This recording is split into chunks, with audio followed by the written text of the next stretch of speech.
Well, hello, thank you for joining me today again on the Church History Trail.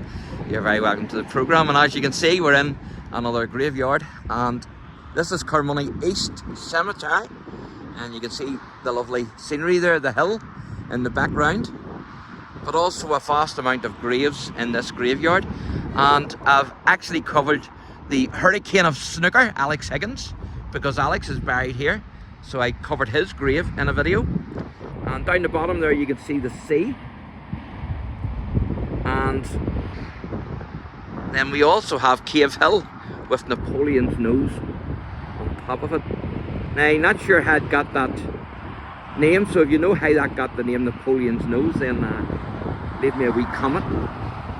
And you can see the two signposts there for the two graveyards. This is, as I say, Carmoney East, and then across the way is Carmoney West.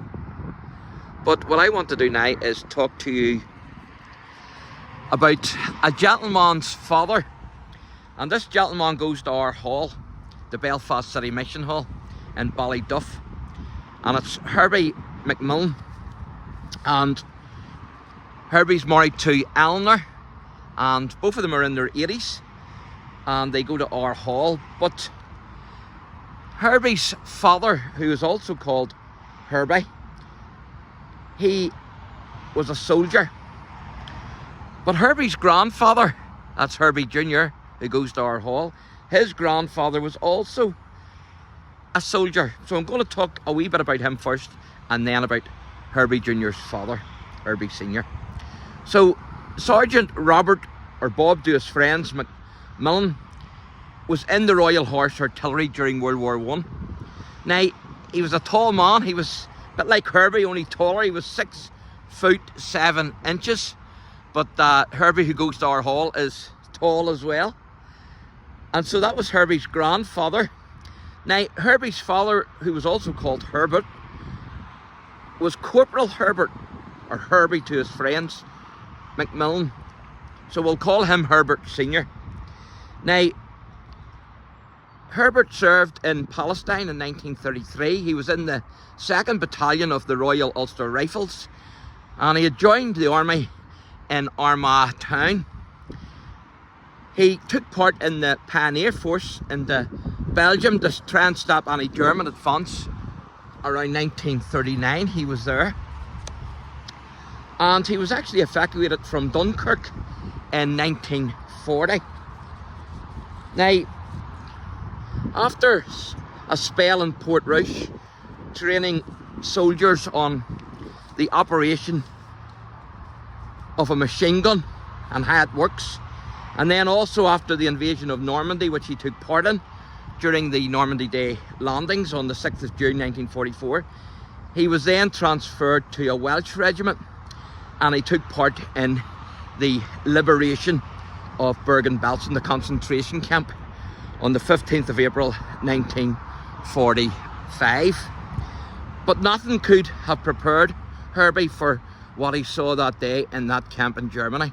60,000 emaciated, hungry, sick and dying, brutalised prisoners. Now, Herbie, along with his commanding officer and a number of other soldiers, went to a German bakery, and they brought back bread to the camp to feed the starving and the dying.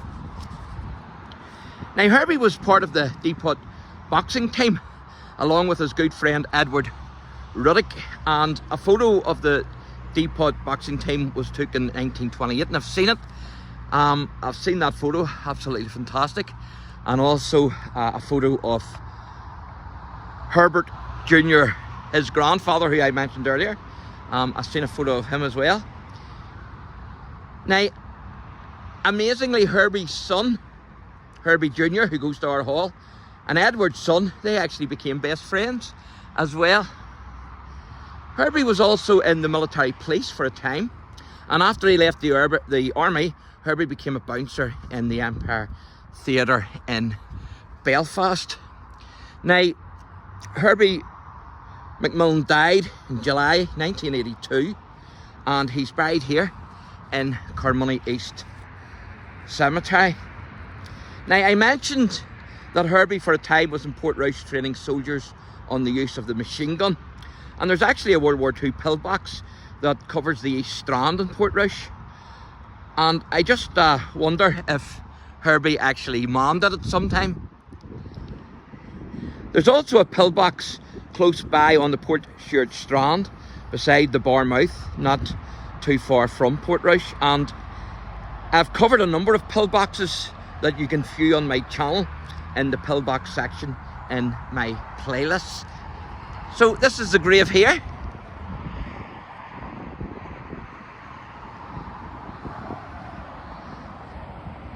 As you can see, it says McMILLAN, in loving memory of our dear daughter Iris, who died 4th of August 1947. Also my dear wife Anna, who died 24th of December 1978. Also our dear father, and this is the man here, Herbert. This is Herbert Senior, who died 22nd of July 1982. And then Herbert's wife was Anna. So it says husband of our dear mother, Anna.